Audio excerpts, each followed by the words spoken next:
สวัสดีครับท่านผู้ชมขอต้อนรับสู่รายการเปลี่ยนเป็นเปลี่ยนรายการเสวนาเพื่อการเรียนรู้เกี่ยวกับการดำรงชีวิตของคนไทยในสังคมไทยออกอากาศเป็นประจำทุกวันพุธเวลา 18 นาฬิกาถึง 19 นาฬิกาทางสถานีโทรทัศน์โลกพระพุทธศาสนา WBTV วัดยานนาวารายการเปลี่ยนเป็นเปลี่ยนเป็นหนึ่งในกิจกรรมของมูลนิธิศูนย์บูรณาการพัฒนามนุษย์สำหรับรายการวันนี้นะครับตรงกับวันพุธที่ 24 ธันวาคม 2568 ผมหม่อมหลวงจันโชติจุมพูนุชดร.รวิทย์ตาแก้วจะมาร่วมเสวนาประเด็นการแสวงหาเครือข่ายเพื่อสร้างความร่วมมือต่อจากอาทิตย์ที่แล้วนะวันพุธที่แล้วนะครับขอเชิญท่านผู้ชมพบกับดร.รวิทย์ได้เลยครับสวัสดีครับดร.รวิทย์ครับสวัสดีครับอาจารย์ครับสวัสดีครับท่านผู้ชมครับครับครั้งที่แล้วก็กราบนิมนต์พระอาจารย์มาคุยเรื่องการแสวงหาเครือข่าย แต่เราพูดกันในประเด็นรายละเอียดเครือข่ายของพระอาจารย์เสียส่วนใหญ่แต่เรายังไม่พูดถึงกรอบความคิดของมูลนิธิเองว่าในการแสวงหาเครือข่ายเนี่ยเรามีวิธีคิดและกระบวนการคิดยังไงสำหรับวันนี้เราลงมาเจาะถึงวิธีคิดของเราสักนิดหนึ่งครับแล้วก่อนที่จะลงวิธีคิดรู้สึกเหมือนกับว่า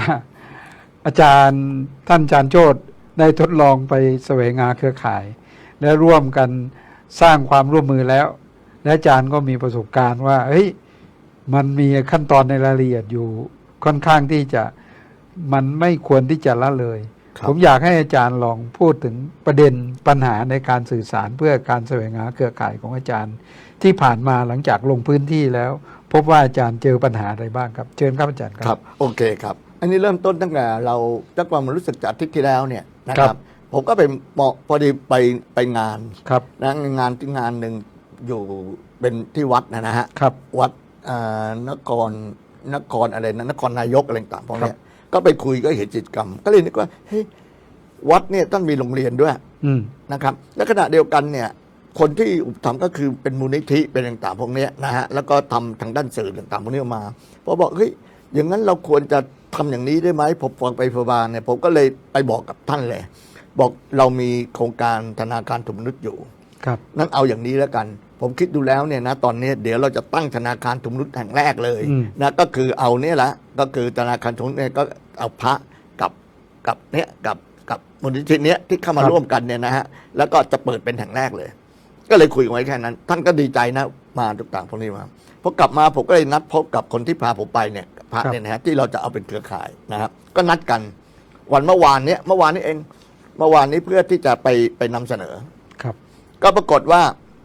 เมื่อวานก็ไปก็จะต้องจริงๆแล้วผมจะนำเสนอเพียงแค่2ท่านปรากฏว่าท่านไปเอาคนอีก3คนเข้ามาร่วมนะครับและขณะเดียวกันเนี่ยไอ้ก่อนที่ผมจะประชุมเนี่ยนะฮะเขามีโครงการเขามีการ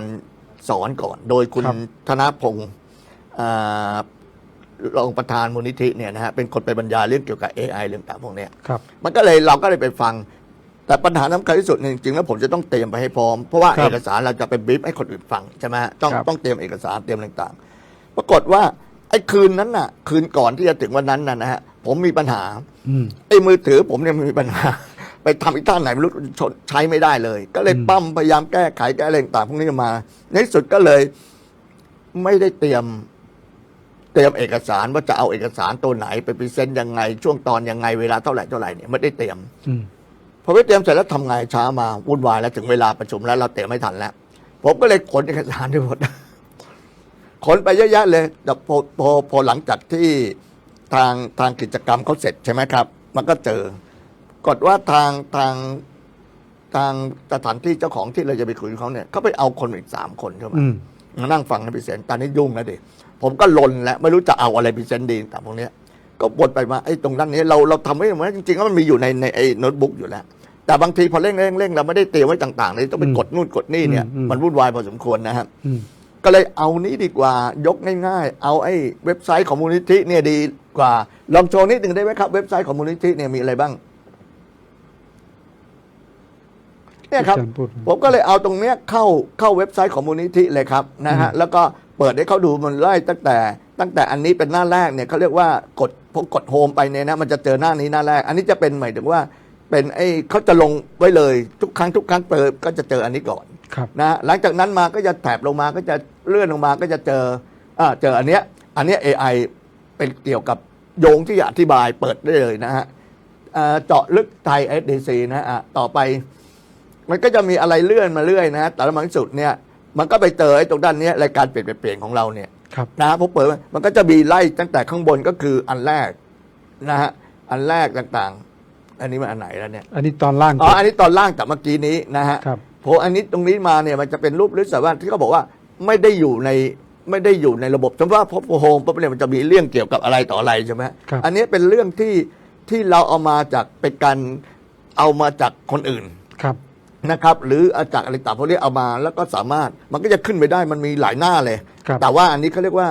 เขาชื่อว่าเป็นอะไรนะไม่อะไรนะไม่จำกัดไม่ได้กำหนดหัวข้ออันอื่นก็จะมีหัวข้ออันนี้เรื่องพัฒนามนุษย์อันนี้เรื่องอะไรต่างพวกนี้อันนี้ก็จะไม่มีนะครับฉะนั้นตรงด้านนี้เนี่ยเป็นตัวสำคัญมากเลยนะฮะอยากจะแนะนำว่าท่านลองเข้าไปดูแล้วจะมีอะไรเยอะมากทีเดียวนะครับสำหรับเว็บไซต์นะครับเอาก็ในที่สุดก็เลยมีปัญหาที่ผมก็เลยพอมีปัญหาเนี่ยเราก็รู้แล้วเมื่อวานนี้ผมก็ไปคุยกันเขาก็อธิบายบอกมันว่าโอเคมันว่าไม่เข้าใจบ้างอะไรบ้างต่างๆพวกนี้นะฮะในที่สุดเนี่ยผมก็เลยไปคิดดูเนี่ยนะฮะก็เลยทำให้เรารู้เลยว่าตอนเนี้ยไอการพรีเซนต์นี่มีปัญหาสำคัญเหมือนกันแต่เรื่องสำคัญที่สุดเนี่ยเมื่อเช้าผมไปเจอคลิปอีกอันหนึ่งช่วยเปิดดูนิดนึงครับคลิปถ้าคุณกำลังฟังเสียงนี้อยู่และคุณยังไม่รีบเลื่อนผ่านนั่นแปลว่ามีบางอย่างในตัวคุณที่ไม่เหมือนคนทั่วไปคนธรรมดามักต้องการคำอธิบายตรงไปตรงมา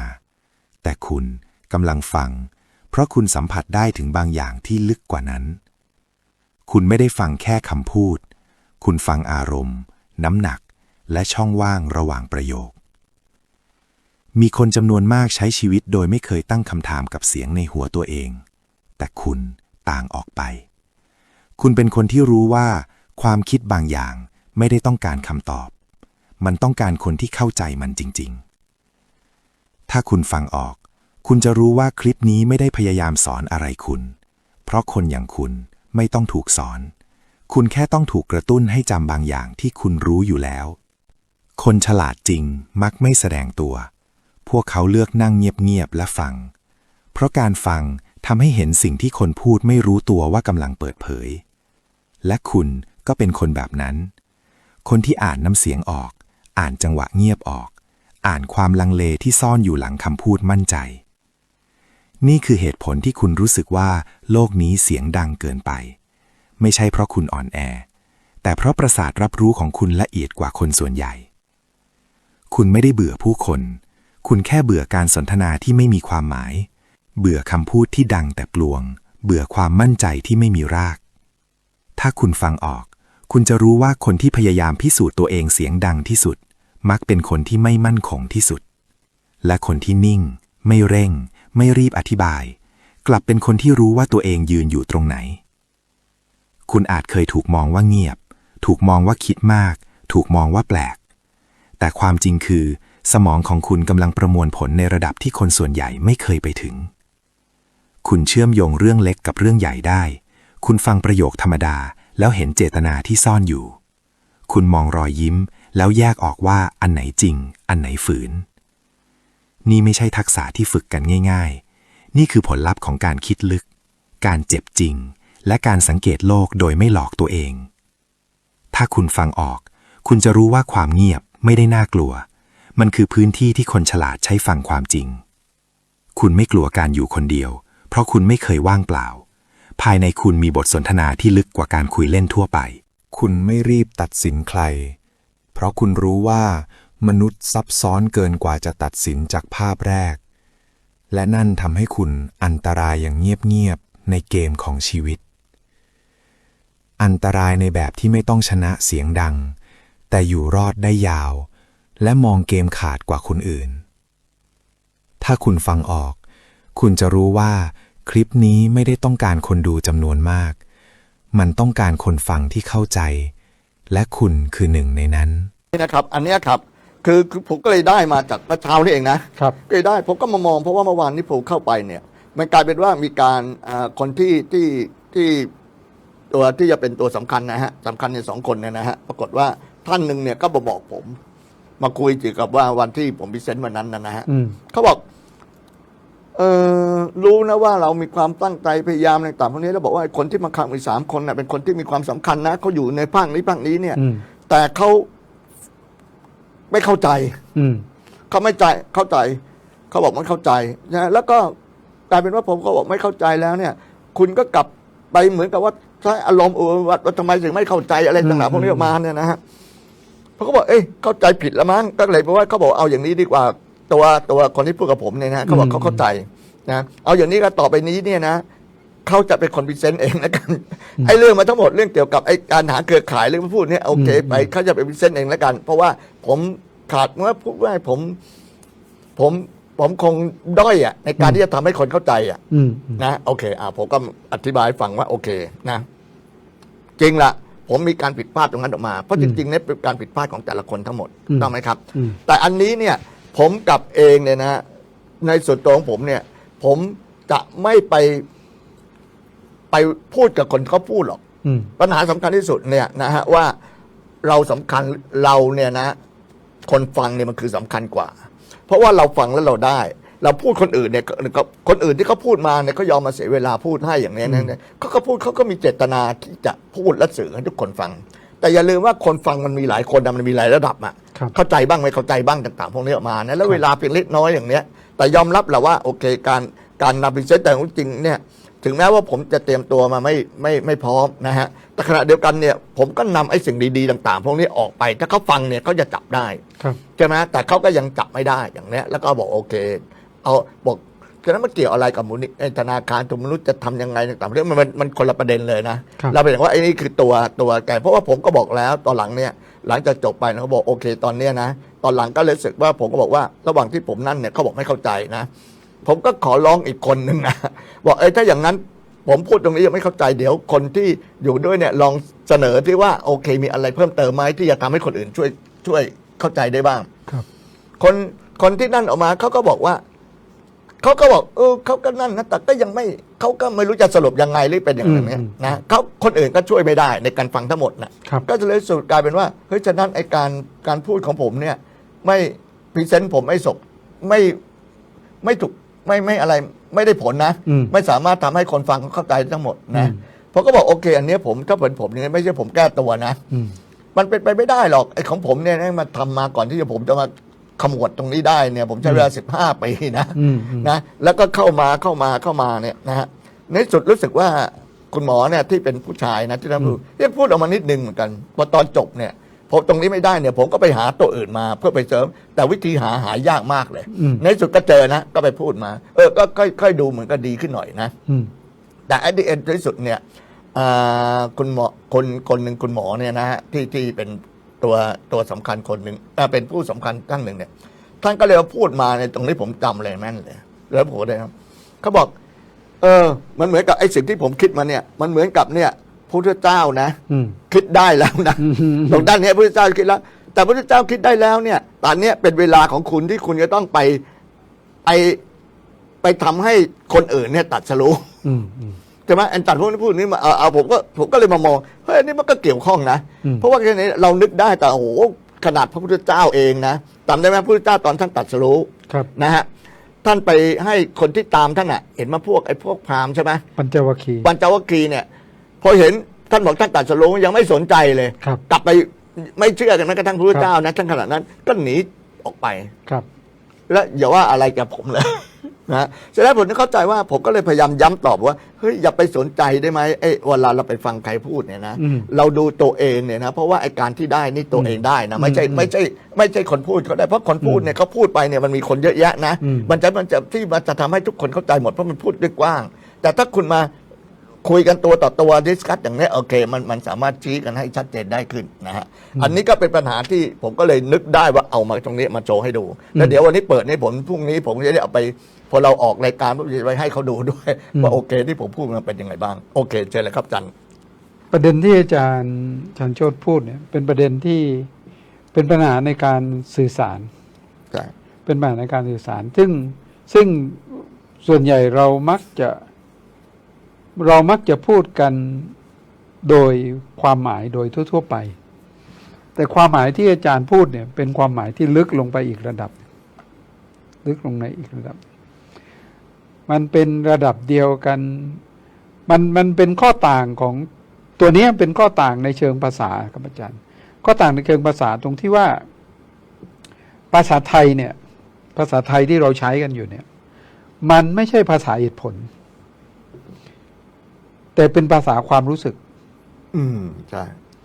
เมื่อไหร่ก็ตามที่เราเอาภาษาไทยไปอธิบายเหตุผลเนี่ย มันจะอธิบายได้ค่อนข้างยาก แต่ถ้าเมื่อไหร่ก็ตามเราใช้ภาษาไทย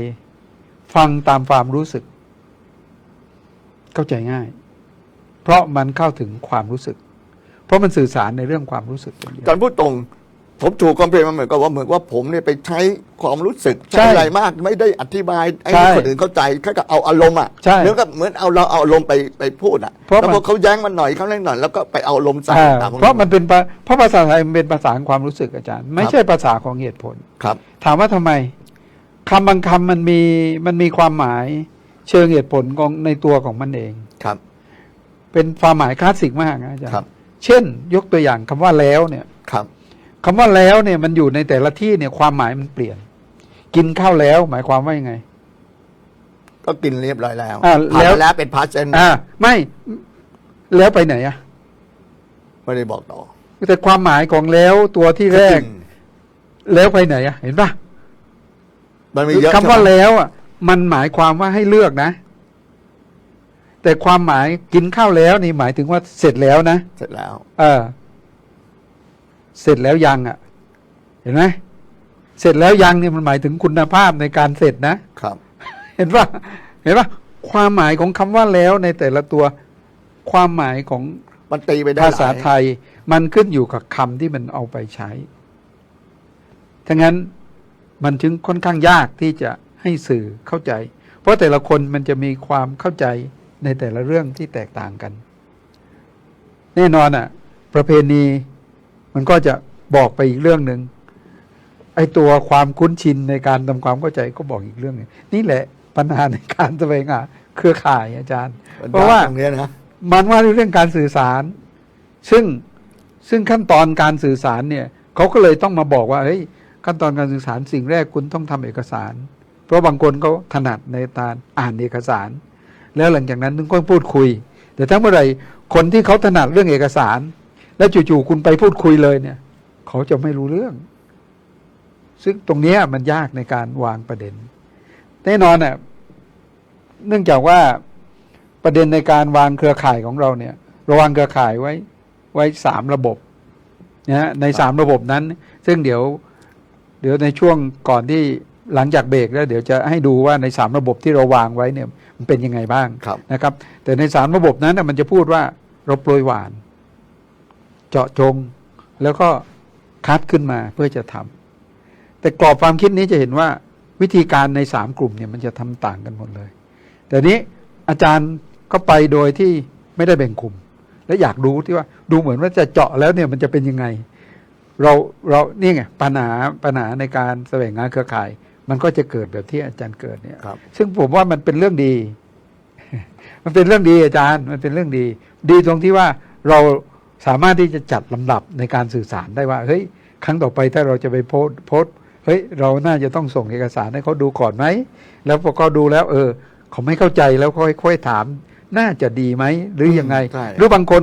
อาจจะเอาไปอ่านแล้วเขาก็บอกว่าอาจารย์ผมอ่านไม่รู้เรื่องเลยเขาบอกอ่านไม่รู้เรื่องเลยไม่รู้ตรงไหนเราถามตรงนี้พอไม่รู้เรื่องตรงเลยไม่รู้เรื่องทั้งหมดเลยเฮ้ยยังไงแน่วะเนี่ยไปคุยไหมพอคุยไปเอ้าทำไมมันอ้ายกว่าไอ้ที่ผมอ่านละอาจารย์เห็นไหมครับครับเขาพยายามหาคำตอบอยู่ในเอกสารที่เราเขียนไปละครับ พอเราไปอธิบายเพิ่มมันไปเชื่อมความคิดต่อแสดงว่าคนที่เราจะต้องไปสื่อสารเนี่ยตัวหนึ่งที่เราจะต้องทำและสำคัญมากคือเราต้องสร้างข้อมูลพื้นฐานให้เขาดังนั้นข้อมูลพื้นฐานให้เขาเนี่ยง่ายๆแน่นอนตัวแรกที่อาจารย์พูด ก็คือเว็บไซต์ ครับ ดังนั้นตัวแรกในกรณีที่เรายังไม่มีคู่มือว่าด้วยเรื่องทุนมนุษย์ เราอาจต้องบอกให้คุณช่วยเข้าเว็บไซต์ของผม แล้วดูเว็บไซต์ผมหน่อยไหมแล้วค่อยว่าในนั้นมันมีอะไรมั่งช่วยดูแล้วเดี๋ยวผมก็ไปคุยดังนั้นเครื่องมือตัวแรกคงอาจจะต้องบอกอาจารย์ถ้างั้นคราวต่อไปถ้าอาจารย์ไปคุยที่ไหนอาจารย์แนะนำเว็บไซต์เขาด้วย แล้วพอเขาเข้าไปแล้วถึงค่อยสามารถจะต่อได้ง่าย ผมว่านั่นคือทางออก โอเค ที่ดี สุดยอดอันนี้เป็นช้อยหนึ่งแล้ว เป็นทางออกที่ดีนะครับ ผมไม่แน่ใจว่าใกล้อีกเวลาจะเบรกก็ยังแต่ผมมองว่าเบรกก่อนดีกว่า มันนะเบรกก่อนแล้วเดี๋ยวก็ไปขึ้นสไลด์ตัวนู้นมันจะง่ายกว่า ได้ครับ ดังนั้นขอเบรกนิด เบรกครับ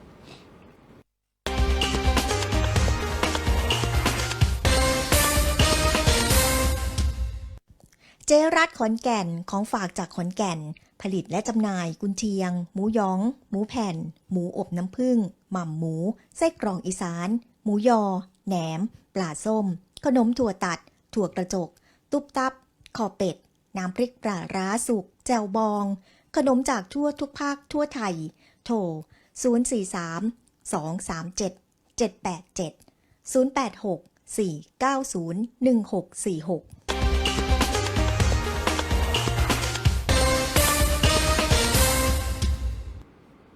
ครับก่อนที่ผมจะพูดอะไรเนี่ยผมอยากให้ดูสักคลิปที่ผมทำมา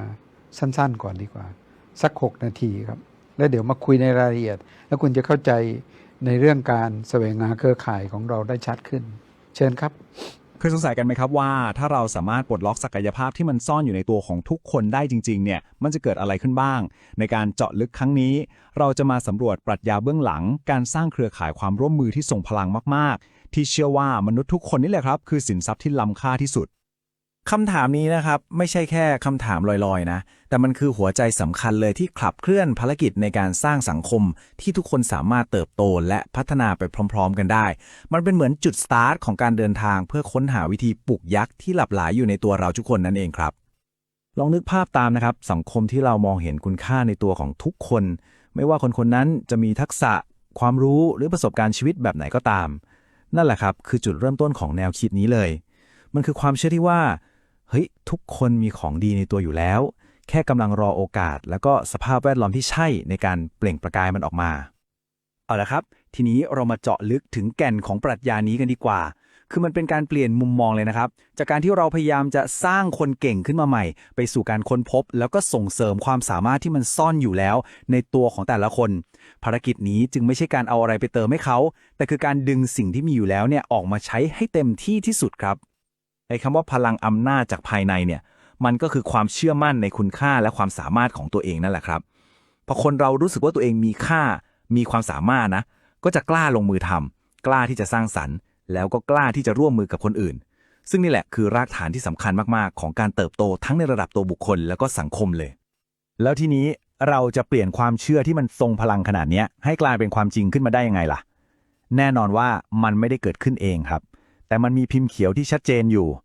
นี่คือกลยุทธ์3ขั้นตอนที่จะพาเราไปสู่เป้าหมายนั้นครับจะเห็นเลยนะครับว่ากระบวนการมันมีลำดับขั้นตอนของมันอยู่คือเราจะเริ่มจากการหว่านเมล็ดพันธุ์ทางความคิดออกไปในวงกว้างก่อนเพื่อให้แนวคิดนี้เป็นที่รู้จักจากนั้นค่อยเจาะจงไปที่กลุ่มคนที่สนใจจริงๆและสุดท้ายก็คือการบ่มเพาะชุมชนที่แข็งแรงขึ้นมาเพื่อจะสานต่อภารกิจนี้ให้มันยั่งยืนต่อไปได้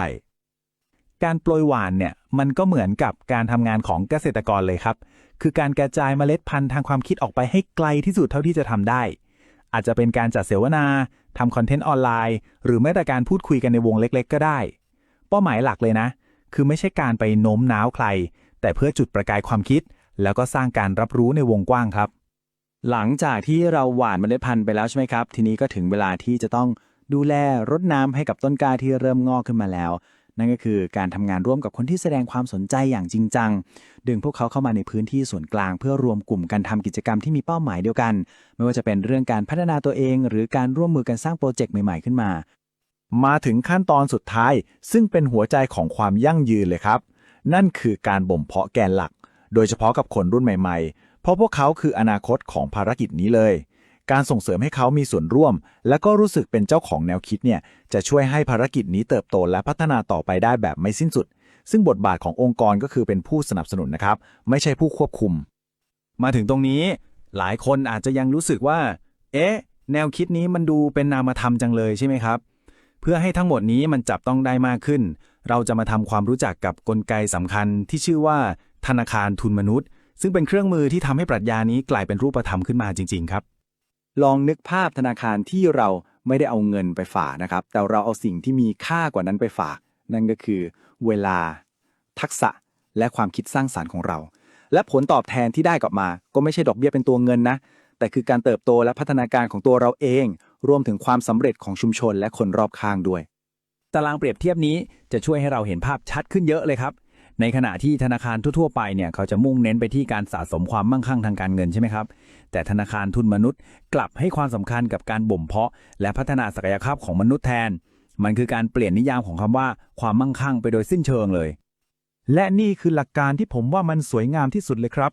ในธนาคารแห่งนี้ทุกคนมีสิทธิ์มีเสียงเท่ากันหมดไม่ว่าจะเป็นใครมาจากไหนหรือมีตำแหน่งอะไรคุณค่าในฐานะมนุษย์คนหนึ่งคือสิ่งที่สำคัญที่สุดทุกการลงทุนไม่ว่าจะเล็กหรือใหญ่แค่ไหนล้วนมีความหมายและสร้างผลกระทบได้เท่าเทียมกันครับแม้ว่าแนวคิดนี้จะดูสวยงามแล้วก็ทรงพลังมากๆนะครับแต่ว่าการนำไปปฏิบัติจริงมันก็ต้องเจอกับโลกแห่งความเป็นจริงซึ่งก็แน่นอนว่าเต็มไปด้วยความท้าทายเหมือนกันเส้นทางที่ผ่านมาก็เป็นเครื่องพิสูจน์เลยครับว่ามันท้าทายจริงๆคือในช่วง5ปีแรกเนี่ยบุรณิธิเริ่มต้นได้แข็งแกร่งมากๆมีพันธมิตรเพียบเลยแต่พอเวลาผ่านไปก็เริ่มเจอกับช่วงเปลี่ยนผ่านและความท้าทายที่สำคัญสุดๆก็คือการหาทีมงานหลักที่จะมาขับเคลื่อนภารกิจนี้ไปอย่างต่อเนื่องครับนี่คือความจริงของยุคนี้ที่ปฏิเสธไม่ได้เลยครับในยุคที่ค่าครองชีพมันสูงขึ้นการแข่งขันก็เข้มข้นการที่ให้คนรุ่นใหม่สละเวลาและพลังงานมาทำงานอาสาสมัครโดยที่ไม่ได้อะไรตอบแทนเลยเนี่ยมันเป็นเรื่องที่ท้าทายมากๆเพราะทุกคนก็มีภาระมีความรับผิดชอบในชีวิตที่ต้องดูแลเหมือนกันคำพูดนี้มันสะท้อนให้เห็นถึงความรู้สึกโดดเดี่ยวแล้วก็ภาระอันหนักอึ้งที่ผู้ก่อตั้งต้องแบกรับไว้นะครับมันคือเสียงสะท้อนของความทุ่มเทที่อยู่ท่ามกลางอุปสรรคซึ่งเป็นอะไรที่น่าเห็นใจแล้วก็ชวนให้เราฉุกคิดตามมากๆเลยตัวเลขหนึ่งในที่นี้มันเลยไม่ใช่แค่คนคนเดียวนะครับแต่มันเป็นสัญลักษณ์ของความรู้สึกโดดเดี่ยวท่ามกลางภารกิจที่ตั้งใจจะสร้างความร่วมมือและเครือข่ายมันคือภาพสะท้อนที่ดูขัดแย้งแต่ก็ทรงพลังอย่างน่าประหลาดใจจริงๆแต่ถ้าเราลองมองอีกมุมหนึ่งนะครับความท้าทายนี่แหละกลับยิ่งตอกย้ำให้เห็นว่า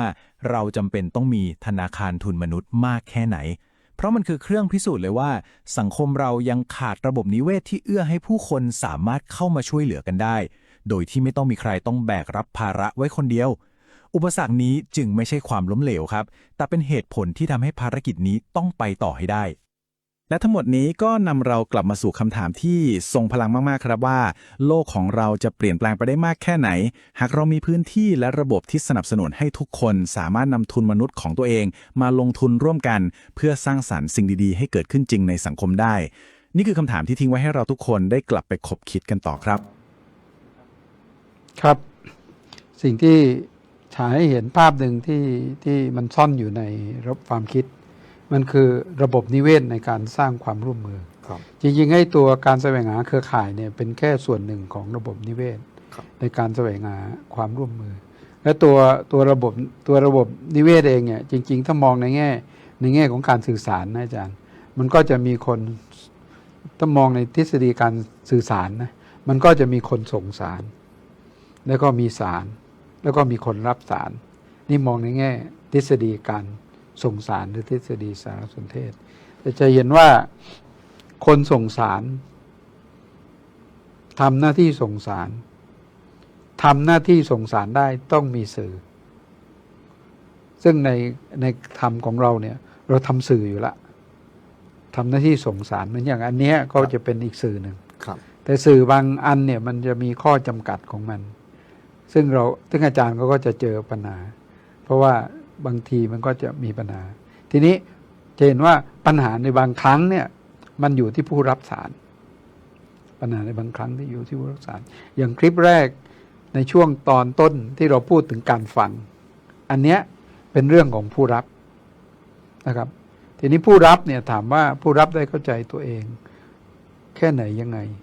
ตรงนี้เราก็ยังไม่ซึ่งจริงๆในรายการเราเนี่ยเราก็คุยเรื่องความตั้งใจหรือการเข้าใจตัวเองค่อนข้างลึกแต่ แต่เราก็ยังไม่พูดในฐานะหรือในประเด็นของบทบาทของแต่ละคน เพราะว่าทันทีที่เราซึ่งตัวนี้มันเป็นรายละเอียดที่อยู่ในฝั่งทุนมนุษย์ที่เราวางไว้ ซึ่งอาจารย์มักจะพูดถึงการรับฟัง และการรับฟังเนี่ยมันมีสองด้าน คือรับฟังจากภายนอกและรับฟังจากภายใน ซึ่งในคลิปแรกที่เราพูดถึงการฟังมันจะพูดถึงการฟังเสียงจากภายในของตนเองถามว่าวิธีการนี้มันมีสอนไหมไม่มีนะอาจารย์แต่ไอ้การฟังเสียงจากภายในของเราเวลาในแง่ถ้ามองในแง่ของธรรมะเขาจะพูดถึ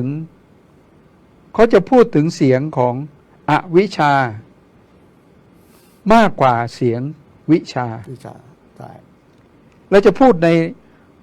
แต่เมื่อไหร่ก็ตามที่เขาพูดถึงอวิชชาแต่ความหมายมันตรงกันข้ามนะอาจารย์เขาต้องการให้เข้าใจวิชาเมื่อไหร่อาจารย์พูดถึงสิ่งที่คำว่าไม่โลภ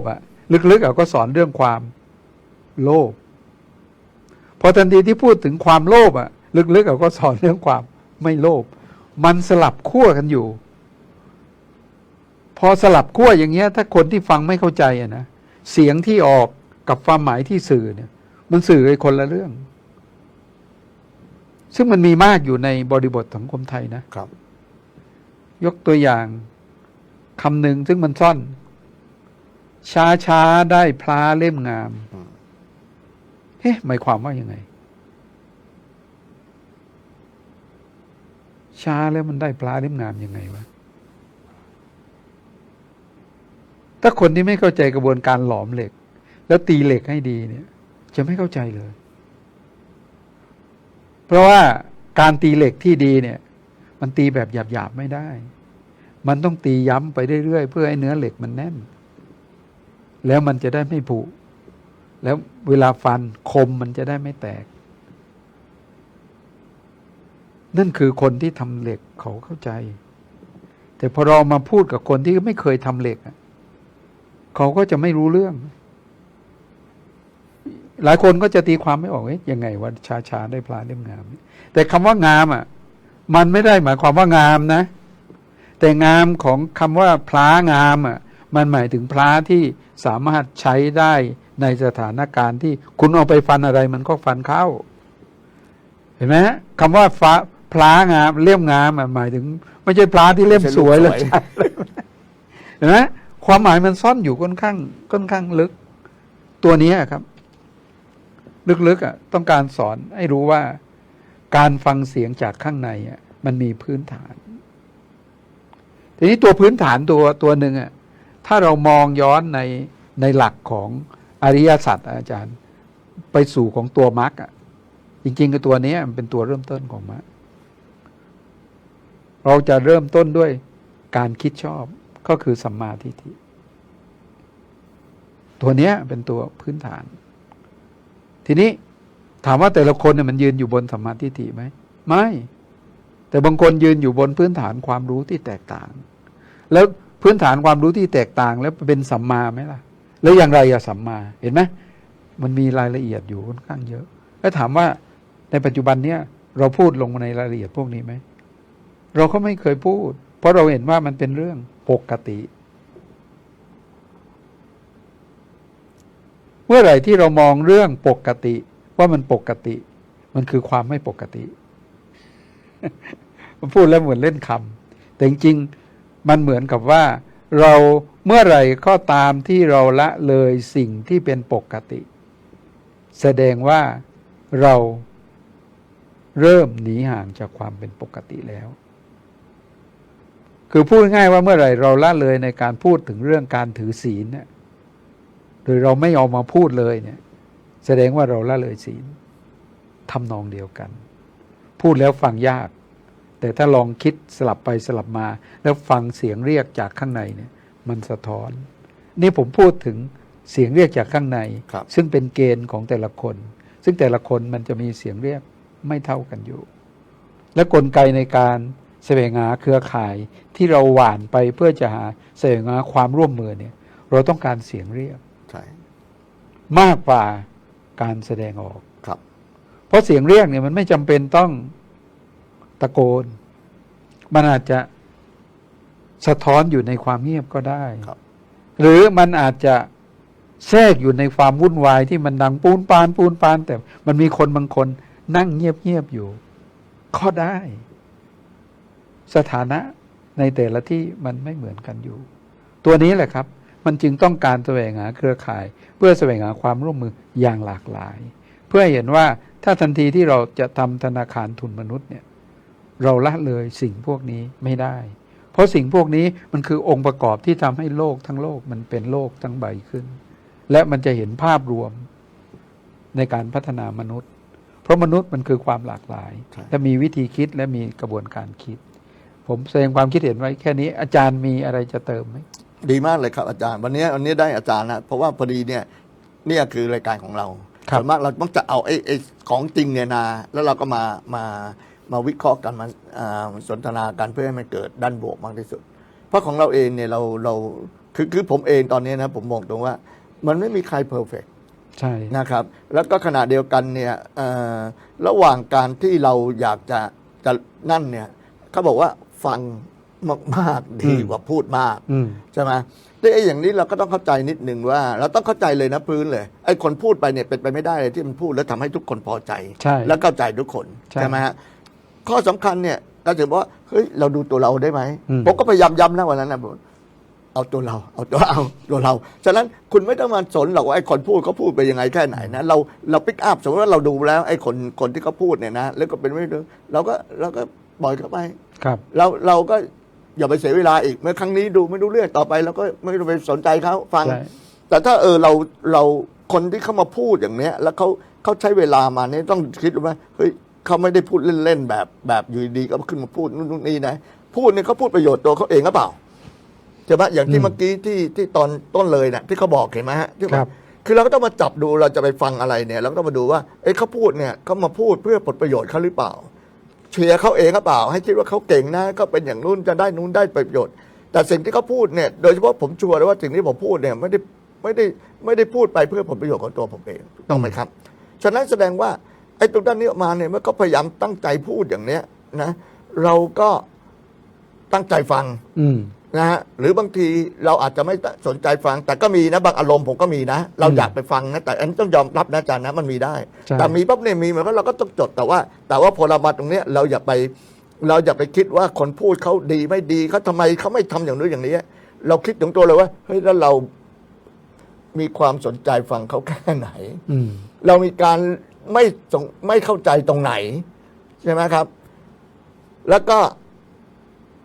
ตอนขณะนั้นอาจจะคิดไม่ได้ก็ได้นะอย่างสมมติผมตอนนั้นเหมือนกันเมื่อเกิดขึ้นเนี่ยผมพูดไปแล้วเนี่ยผมก็พูดไปบางทีเราพูดอะไรไปต่อไปเราก็ไม่รู้นะก็พูดมาเหมือนกับบางทีก็เหมือนแล้วก็คาแรคเตอร์ตัวเราเองเนี่ยผมเนี่ยบางทีผมก็พูดดังเสียงดังใช่ไหมฮะแล้วก็เหมือนกับว่าผมไม่ได้นั่นกันก็อาจจะมองว่าบางทีคนเข้าใจหาว่าเราใช้อารมณ์นี่ครับ อืม ผมบอกตรงว่าเวลาผมพรีเซนต์เนี่ยผมไม่ได้ใช้อารมณ์เลย แต่ลำหนักเสียงก็ตาม หรือความที่นั่นเนี่ยมันอาจจะมีการมันอาจจะมีอะไรอ่ะคือเขาเรียกว่าสันดานอ่ะพฤติกรรมของคนเนี่ยไม่ว่ามันจะเปลี่ยนเท่าไหร่ก็ตามเนี่ยมันก็เปลี่ยนไม่ได้หมดหรอก อืม ถูกต้องไหมฮะมันก็มีจุดบอดจุดนั้นบ้างที่แล้วเราไปเสียเวลาฟังเนี่ย เราจะไปจับไปบอกเขาว่าทำไมผู้ฟังไม่พูดให้มันอย่างนี้ดีเนี่ย ได้ประโยชน์กับเราไหม อืม ใช่ไหมฮะเราควรจะต้องคิดถึงประโยชน์แล้วว่าเฮ้ยเราฟังเขาเนี่ยไอ้จุดไหนที่เขาดีนะเราเอามาคิดดิแล้วเราทำได้ไหมใช่ไหมฮะอันไหนที่เราคิดว่าเขาไม่ดีเราก็เฮ้ยวันหลังเรารู้ไอ้นี่เป็น experience นะเวลาฉันไปเป็นเขาเนี่ยเราจะได้ไม่พูดอย่างนี้หรืออะไรต่างๆที่เราเห็นมา แต่จริง ๆแล้วเนี่ย ผมเองเนี่ยผมอยากจะขอว่าตัดไปเลย อย่าไปสนใจ สนใจที่เราเท่านั้นเองว่าเราเสียอะไรเราได้อะไรนะฮะไอ้ส่วนที่เขาให้มาเนี่ยเขาให้มาเขาจะให้มายังไง แต่ว่าถ้าเขาให้อย่างเราคิดว่าเขาเป็นการให้แบบ ไม่ได้ให้ประโยชน์เราอะใช่ไหมฮะหรือว่าให้ไม่ได้แบบสร้างสรรค์เรื่องต่างพวกนี้มาเรื่องต่างๆเนี่ยเราเสียเวลาหรือบางทีเขาให้มา แต่ไม่ใช่ตรงประเด็นกับเราที่เราอยากจะรับใช่ไหมเราก็ไม่ต้องไปฟังจบใช่ไหมฮะ อืม เราต่อไปเราก็ไม่ไปเราก็ไม่ฟัง แต่ถ้าดีเราก็ฟังต่างๆพวกนี้ที่ผมอยาก คือที่ผมพูดนี่ไม่ได้มาพูดหรอกว่า อย่ามาคิดว่าผมผิดหรือถูกแต่พวกนี้นะคือผมเองเนี่ยผมดูตัวเองอยู่แล้วว่าโอเค เราผิดตรงไหนแก้ตรงไหน แต่ผมอยากจะเตือนว่าจริงๆทุกคนเนี่ยนะอย่าไปมองคนอื่น เรามองตัวเราเองพอเพราะเราไปกำหนดคนอื่นไม่ได้ใช่ไหมฮะเรามองตัวเองแล้วเราปรับที่ตัวเองนะฮะแล้วก็มองคนอื่นเนี่ยเราพยายามมองคนอื่นหรือเราเสียเวลาคนอื่นเรามองในด้านดีของเขานะฮะเรามองในด้านดีของเขาในต่างเพราะทุกคนไม่มีใครเพอร์เฟกต์นะฮะหรือบางทีเขาอาจจะนั่นก็ได้แต่ว่าไอ้อคติของเราบางตัวเนี่ยมันมีนะจันเชื่อไหมทุกคนเนี่ยมันมีอคติบางทีไอ้คนนี้มาเนี่ยพูดแบบนี้เอ้ยเรายกย่องเราชอบเราก็โอ้โหเชียร์หน้าดูเลยนะครับโดยไม่ได้ฟังเหตุผลด้วยแต่ไอ้คนนี้ไม่ชอบฉันก็พยายามหาที่จะโต้เขาแก้เขาตลอดเวลาเนี่ยฉะนั้นอันนี้มันกลายว่าเอาสิ่งที่เราเป็นที่ตั้งเนี่ยความคิดของเราเป็นที่ตั้งโดยไม่ได้เกิดประโยชน์กับตัวเราเองเลยเนี่ยมันมีประโยชน์ไหมผมอาจจะไม่เข้าใจแต่อาจารย์สรุปตรงนี้ให้ผมฟังนิดเพราะอาจารย์จะเก่งมากทางด้านนี้ครับประเด็นไม่ทราบว่ามีเวลาอยู่สักประมาณเท่าไหร่ครับ10 กว่านาทีประเด็นที่อาจารย์พูดเนี่ยมันมีประเด็นหนึ่งที่น่าสนใจคือการตีความที่หลากหลายของแต่ละคน แล้วก็พฤติกรรมในการเรียนรู้ของแต่ละคนที่แตกต่างกันเนี่ยมันทำให้ประเด็นในการพัฒนาร่วมกันเนี่ยมันหาจุดร่วมกันได้ค่อนข้างยากซึ่งตัวนี้มันเป็นเรื่องสำคัญ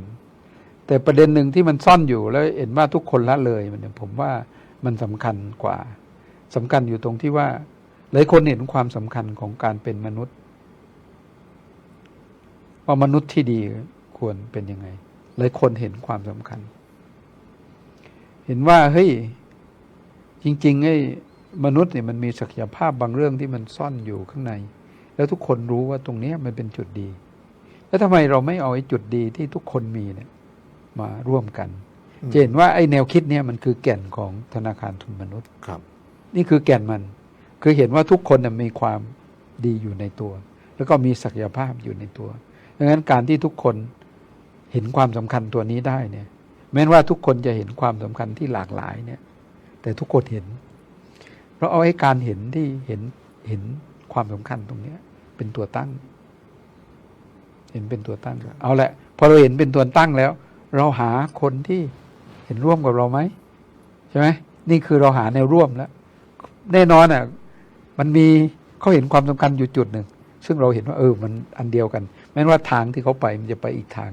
แต่มันมีตัวร่วมก็คือเห็นความสำคัญเราก็อธิบายความเชื่อของเราให้กลุ่มที่เขามีความเชื่อต่างซึ่งครั้งที่แล้วพระอาจารย์ก็มาเล่าความเห็นของพระอาจารย์ให้ฟังว่าเนี่ยแนวคิดพระอาจารย์เป็นอย่างเงี้ยนะครับแล้วอาจารย์ก็ลองไปเอาความคิดของอาจารย์ไปขยายให้คนอื่นฟังคนอื่นก็มองเขาแต่ลืมมองจุดที่ว่าเฮ้ยทุกคนเห็นความสำคัญตัวนี้นะ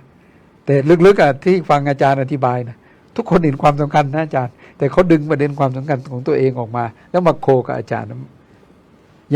ยังหาจุดมาเชื่อมกันไม่ได้ดังนั้นความสำคัญตัวหนึ่งที่ปัญหาที่เราจะต้องเจอเวลาเราเจอเครือข่ายเนี่ยเราคงต้องหาจุดเชื่อมมันให้เจอเพราะแต่ละ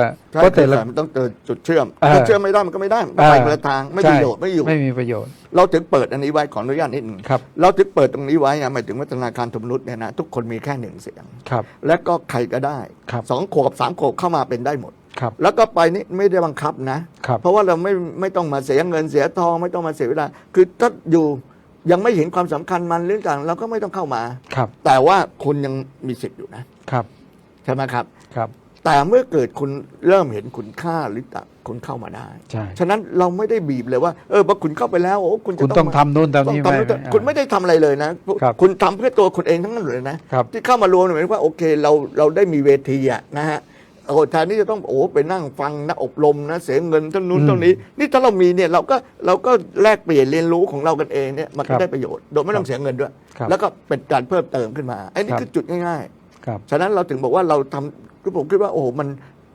นไม่มีอะไรเสียแต่ในสังคมของในยุคปัจจุบันนะอาจารย์ตัวหนึ่งที่หลายคนบอกเฮ้ยไม่เสียเงินเลยเนี่ย มันจะมีอีกกลุ่มหนึ่งที่เขามององค์ความรู้ตัวนี้เป็นองค์ความรู้ที่แลกเปลี่ยนโดยใช้เงินเป็นตัวหลัก ซึ่งเขาก็จะเปิดคอร์สอบรมเทรนอะไรของเขาไปเรื่อยแต่จะเห็นว่าทางหนึ่งที่เริ่มเห็นชัดมากขึ้น คือมันจะเป็นคอร์สราคาถูกๆซึ่งบางคนแค่9 บาทหรือ10 บาทหรือ16 บาทหรือ19 บาทอะไรก็จริงๆสาระมันก็ใกล้เคียงกับไอ้ที่แพงๆเพียงแต่ว่าเขาพยายามเฉลี่ยเพื่อที่จะให้หลายๆคนเข้ามาร่วม แม้ว่าจะบางงานมันจะอิงเชิงการค้านิดหน่อย แต่อย่างน้อยมันก็เป็นตัวฉุดประเด็นให้เราตระหนักว่าเฮ้ยในบางเรื่องเนี่ยเราไม่เข้าใจมันนะ เราสมควรที่จะเข้าไปดูมันหน่อย ถ้าเราเข้าใจมันแล้วและเห็นว่าเฮ้ยมันก็ไม่มีอะไร เราก็ปล่อยมันไปได้ ที่อาจารย์พูดเนี่ยผมป้องกันตัวนี้ไว้ไง อืม ผมจะบอกว่าโอเค ถ้าคุณมีอะไรคุณดึงไปข้างนอกนะ อืม เราจะไม่ให้ตรงนี้นั่นเลย เพราะว่า อืม ถ้าเราเกิดไปอย่างเนี้ยเราไปทำไอ้ธนาคารของมนุษย์นะเราไปจัดไอ้นู่นจัดไอ้นี่แล้วมีเนี่ยเดี๋ยวมีคนละหาอีกทำไมตรงนี้มันมีแน่นอน ครับ ฉะนั้นผมบอกว่าโอเคธนาคารนู้นเราเพียงแค่ทุกอย่างอยู่ในเราเหมือนกับว่าธนาคารฝากเงินนะแต่ละคนมีอะไรก็ฝากไว้ใช่ไหมแล้วเราก็นั่งกันแต่พอฝากเงินพอเราจะเอาเงินไปใช้ทำประโยชน์เนี่ย อืม คุณดึงออกมา อืม คุณมีไอ้นี่คุณไปทำเป็นกิจกรรมอะไรของมูลนิธิก็ได้ของอะไรก็ได้คุณไปทำไปแต่อย่าไปยุ่งในตรงนี้ เราถึงเราไม่ได้จดทะเบียนนะธนาคารเนี้ยเราเพียงแค่เหมือนกับเราเป็นตู้เซฟอะ อืม เป็นตู้เซฟให้ทุกคนเนี่ยมาเก็บไอ้เขามีค่าไว้ในนั้นอ่ะ อืม นะต้องเข้าใจนี่ผมอันนี้คือข้อสำคัญมาก เพราะว่าถ้าตราบใดก็ตามนะอาจารย์นะ อืม เราเอาอะไรขึ้นมาเก็บผลประโยชน์เราไม่ได้บอกว่าไม่ถูกต้องนะ เพราะว่าจะอยู่ตรงนี้บางทีมันก็ไม่โตนะ มันไม่มีกิจกรรม แต่ว่าอันนี้เนี่ยเราเอาไว้สำหรับเป็นเหมือนกับตู้เซฟอ่ะ อืม สำหรับเก็บทรัพย์สมบัติที่มีค่าของแต่ละคนเนี่ยมา แล้วก็เป็นว่าให้ทุกคนรู้จักความออมอ่ะสร้างขึ้นมามันก็จะเพิ่มขึ้นใช่ไหมฮะ อืม อย่างสมมติว่ามาเนี่ยเราคิดแต่อย่างนี้นะเราไม่ได้คิดถึงเงินทองไม่ได้คิดถึงปัจจัยนอกเลยนะ อืม เราคิดถึงว่าตัวเราเองเท่านั้นเองนะฮะว่าทำยังไงที่จะดึงของที่เรามีอยู่มาใช้ให้เกิดประโยชน์ อืม แล้วก็มารู้ตัวมันเรื่องต่างพวกนี้เป็นหลักเลยผมถือว่าต้องแยกตรงนี้ให้ออกนะ อืม ฉะนั้นตอนนี้จริงๆแล้วเนี่ยมันไม่มีปัญหาหรอกมันตอนนี้เรามาหาอยู่ว่าที่ผมจะพิจารณาจริงๆแล้วที่ผมไปเชิญเข้ามาเมื่อวานพูดคุยกันเนี่ยผมอยากเดียวนะตอนนี้เราจะต้องเข้าบทบาทแล้วอาจารย์ อืม เราจะต้องหาเครื่องมือในการเดินต่อ อืม เช่นอาจจะต้องทำเว็บไซต์ก็ตาม หรืออาจจะทำอะไรเนี่ยไอ้ตรงนี้ไอ้เนี่ยคือสิ่งสำคัญที่ต้องคุยกันตรงนี้เพราะตรงนี้ผมคิดว่าเราแตกแล้วล่ะ เราชัดเจนอยู่แล้วคนอื่นจะไม่เป็นไรในกลุ่มของเรา3-4 คนเราก็เริ่มทำได้ถูกต้องไหมฮะเพียงแต่ตอนนี้เราจะต้องหาเครื่องมือ แล้วผมเนี่ยจะปรึกษาทีเขาบอกเหลือ5 นาทีการเชิญ ดังนั้นตัวหนึ่งที่วันก่อนผมสรุปไปแล้วผมคิดว่ามันเป็นความสำคัญแล้วที่จะต้องเร่งทำก็คือเอกสารที่ผมเคยพูดคร่าวๆไว้ว่าอาจจะต้องสรุปเอกสาร ซึ่งอาจจะต้องทำเอกสารขึ้นมาแล้วเดี๋ยวผมทำเสร็จผมอาจจะต้องให้อาจารย์ช่วยดู ครับ แล้วก็ถือว่าเป็นเครื่องมือตัวหนึ่ง ครับ ซึ่งเราอาจจะพิมพ์เป็นเล่มเล็กๆ แจกเพื่อไปเป็นขนาดไซส์ประมาณเนี้ย ครับ นะเป็นเล่มประมาณนี้แหละ ครับ แล้วก็ให้เป็นคู่มือในการขับเคลื่อนตัวเอง อืม หนึ่งเป็นกระจกเงา ผมคือสาเหตุที่ผมยังเขียนช้าอยู่อาจารย์เครื่องมือตัวเนี้ย ผมมองเครื่องมือตัวเนี้ยเป็น2 เรื่องหนึ่งเป็นกระจกส่องตัวเองด้วย ใช่อันนี้ตัวสำคัญตัวที่สำคัญที่สุดคือส่องตัวเองเนี่ยแหละ เพราะ แต่ ถ้า ฉะนั้นทำให้เขาอ่านแล้ว ใช่ ก็คิดส่องตัวเอง ใช่ ไอ้ตัวเนี้ยตัวสำคัญ พอทันทีที่ส่องตัวเองเนี่ยเขารู้จักทุนตัวเองขึ้น อือหือ ซึ่งผมว่าตัวเนี้ยมันสำคัญ พอเป็นทุนตัวเองขึ้นมาได้เนี่ยเขารู้แล้วว่าจุดที่เขาจะต้องพัฒนาตัวเองคืออะไร และเป้าหมายเขาก็จะเห็นเป้าหมายชัด มันอาจจะคิดยากสักนิดหนึ่งแต่มันท้าทายการคิด ซึ่งผมว่ามันสนุก ผมชอบสนุกในเชิงนี้ ใช่ใช่ ผมชอบสนุกในเชิงนี้ อ่ะ ดังนั้นเดี๋ยวผมก็เลยรับปากกับอาจารย์ว่าเดี๋ยวผมจะเขียนให้ โอเคครับ แล้วพอถ้ามันได้เนี่ยผมว่ามันสนุกแล้ว ใช่ เราก็พัฒนามนุษย์ด้วยกัน มันก็ไปถึงเป้าหมายตัวที่3ก็จะเป้าหมายตรงที่ว่าพอทันทีที่เราเข้าใจว่าเราจะสว่างไงหาแนวทางเพื่อสร้างความร่วมมือนี่เพราะทันทีที่เราเห็นได้ความสำคัญของการเป็นมนุษย์ แล้วทุกคนรู้เข้าใจตัวเองได้ชัดเนี่ยเราคงต้องหาแนวทางที่จะสร้างความร่วมมือร่วมกัน ซึ่งการสร้างความร่วมมือร่วมกันในระหว่างคนที่แตกต่างกัน เพื่อพัฒนามนุษย์ และพัฒนาสังคมมนุษย์ให้มันก้าวขึ้นไปเนี่ยตรงนี้มันใช้ความคิดคนคนเดียวไม่ได้ มันต้องใช้กระบวนการที่มามีปฏิสัมพันธ์ แล้วมันจะเกิดปฏิสัมพันธ์ลูกโซ่ ซึ่งตรงนั้นเนี่ยสิ่งที่จะต้องมาเขียนได้อีกครั้งหนึ่งมันคือข้อสรุปที่เกิดขึ้นจากการจัดกิจกรรม และจากการทำงานร่วมกันจากการเกิด ซึ่งตรงนี้เราไม่สามารถคาดการณ์ได้ว่าผลที่ออกมาเนี่ยมันจะเป็นยังไงบวกมากกว่าลบหรือลบมากกว่าแต่ผมมองในทางดีผมคิดว่ามันน่าจะเป็นทางบวกมากกว่าเพราะมันจะตรงกับคำว่าความสามัคคีเพราะความร่วมมือมันคือความสามัคคีความสามัคคีมันนำไปสู่การสร้างกรอบความคิดและการพัฒนามนุษย์ที่ดีซึ่งมันเป็นเป้าหมายในการของมูลนิธิอยู่แล้วเพราะมูลนิธิเราต้องการพัฒนาศูนย์บูรณาการเพื่อการพัฒนามนุษย์ซึ่งมันตรงกับกรอบคิดที่เราอยากจะเดินใช่ผมเห็นแล้วซึ่งกรอบความคิดเนี้ยผมเห็นว่ามันเป็นความคิดที่ดีและมันเป็นเป้าหมายที่เราอยากจะไปถึงแต่เป้าหมายที่อยากจะไปถึงคือเราต้องทำกิจกรรมดังนั้นผมคิดว่าเดี๋ยวพอสักประมาณต้นปีในวันที่7 มกราวันพุธหน้าพุธของปีแรกเราอาจจะต้องมาคุยเรื่องแผนงานครับใช่เราต้องมาเตรียมตรงนั้นนี้มันก็จะบอกต่อด้วยว่ารัฐตกลงไอ้เครื่องมือจะเป็นยังไงบ้างอะไรบ้างเพราะอาจารย์พูดมานี่หมายถึงว่าโอเคเป็นเครื่องมือทางหนังสือแต่ว่าเราจะต้องหาเหมือนกับเป็นเว็บไซต์หรือเป็นอะไรเนี้ยสักอย่างนึงที่เราจะต้องมีเพราะว่ามันจะต้องมีตั้งรีจิสเตอร์นะฮะทั้งการเก็บคะแนนตัวเองแล้วมีระบบที่เข้าไปทำได้ต่างๆเนี้ยอาจจะไปใช้เนี้ยตรงเนี้ยที่เราจะต้องประชุมจริงๆแล้วที่ผมไปวันนั้นที่ผมอยากจะคุยเรื่องนี้มากกว่าผมนึกว่าเข้าใจว่าทุกคนเข้าใจแล้วเพราะว่าพอเรามีเครื่องมือตรงเนี้ยมันจะทำให้มันเดินได้ตอนนี้เลยเปิดไม่ได้เพราะอะไรเพราะเรายังไม่มีไอ้ตัวเครื่องมือเราอาจจะใช้อย่างเช่นว่าเอาไอ้อะไรนะเว็บไซต์บวกไลน์ไอ้ไลน์นี่ก็อาจจะเป็นไปได้ว่าแต่ละคนเก็บของตัวเองนี่ไงอันนี้เรากำลังมองอยู่คือพูดง่ายว่าเราไม่ต้องการที่จะต้องไปจ้างคนมาทำใหญ่โตเพราะเราเป็นตัวนั้นเราก็เอาจากของที่มีอยู่เนี่ยเช่นยกตัวอย่างตอนนี้เรามีเว็บไซต์อยู่ใช่ไหมเรามีเว็บไซต์อยู่เรามี AI อยู่เราก็เอาไอ้ของที่มันมีเนี้ยมาผสมรวมเราไม่ต้องใช้เงินไม่ต้องไปฟักเงินลงทุนเข้ามาครับก็ขอสรุปนิดนึงครับว่าเมื่อเราเห็นความสำคัญของทุนมนุษย์แล้วเราก็อยากจะพัฒนาความสำคัญของทุนมนุษย์ที่ทุกคนมีอยู่และโดยการสร้างความร่วมมือร่วมกันนะครับโดยถือว่าเป็นความสำคัญที่เราจะร่วมกันพัฒนาแล้วก็สร้างความร่วมมือแนวทางนั้นคือแนวทางที่เราไม่ได้คิดเองแต่เราแสวงหาความร่วมมือที่เกิดขึ้นในระหว่างกลุ่มก็สำหรับวันนี้ผมคิดว่าจบแค่นี้ครับแล้วเดี๋ยวพบกันครั้งหน้าโอเคดีมากเลยครับวันนี้ผมคิดว่าได้ประโยชน์มากเลยนะอาจารย์สรุปได้ดีมากทีเดียวช่วยผมได้เยอะเลยครับอย่างนั้นไปต่อไม่ได้ครับท่านผู้ชมน่าสนใจไหมครับแล้วก็นี่ก็เกือบจะเส้นปีแล้วนะครับเราจะของวันที่อาทิตย์หน้าวันที่หน้ารู้สึกว่าเจออาจารย์กับคุณกับหลวงพ่อนะพอดีผมไม่ได้อยู่ตอนนั้นเพราะว่าบวงตรงว่าไม่ไหวจริงๆเลยก็เลยอาจารย์ก็อาทิตย์หน้าก็วันที่อะไรนะ